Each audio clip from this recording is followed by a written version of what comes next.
उत्तर प्रदेश विधानसभा चुनाव से पहले राज्य की सियासी सरगर्मियां बढ़ चुकी हैं। इस बीच एनडीए के सहयोगी जयंत चौधरी की राष्ट्रीय लोकदल ने एक बड़ा दांव खेल दिया है।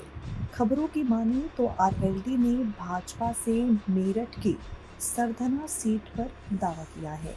पार्टी ने ये कदम ऐसे समय पर उठाया है जब पश्चिमी उत्तर प्रदेश में भाजपा के दो दिग्गज नेता संजीव बालियान और संगीत सोम के बीच सियासी वर्चस्व की लड़ाई खुलकर सामने आ गई है।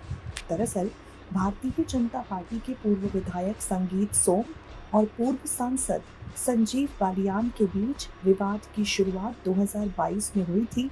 उस वक्त सरधना सीट से संगीत सोम हार गए थे, जिसके बाद उन्होंने संजीव बालियान को अपनी हार का जिम्मेदार ठहराते हुए कहा था उन्हें जाटों का वोट नहीं मिला। 2024 में संजीव बालियान ने भी हार के लिए ठाकुर वोट नहीं मिलने के पीछे संगीत सोम पर आरोप लगाए थे। इस विवाद को हवा हाल ही में मिली जब संजीव बालियान सरधना में एक कार्यक्रम में शामिल हुए। इसमें भगवंत मान और हनुमान बेनीवाल आए थे। इस दौरान बालियान ने कहा वो अपने अपमान को कभी नहीं भूलेंगे और इसका बदला लेंगे। बालियान का इशारा संगीत सोम की तरफ था। अब सूत्रों के हवाले से मिली जानकारी की माने तो भाजपा के दो बड़े नेताओं के बीच इस विवाद को लेकर जयंत चौधरी की आरएलडी के नेताओं का कहना है आरएलडी ने गठबंधन में सरधना सीट समेत मेरठ की 3 सीटों पर दावा किया है।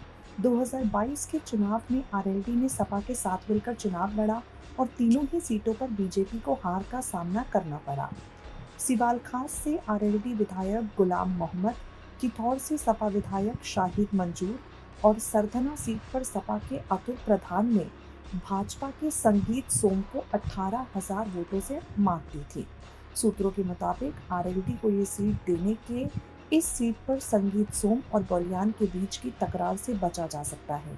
राजनीतिक जानकारों का मानना है सरधना सीट को आरएलडी के खाते में देकर बीजेपी अपने दोनों नेताओं की दुश्मनी से निकल सकती है। आपको बता दें, सरधना केवल एक सीट नहीं बल्कि जागलैंड है। इस सीट पर जीत से पश्चिमी यूपी में बड़ा संदेश दिया जा सकता है। 2027 विधानसभा चुनाव को लेकर सियासी बिसात बिछनी शुरू हो गई है और यहाँ अपनी तरफ से रणनीति बनाना जयंत चौधरी ने शुरू कर दिया है। जयंत चौधरी ने अपनी तरफ से यहाँ पर पार्टी को संदेश भेजना, अपनी मांग रखना अभी से शुरू कर दिया है।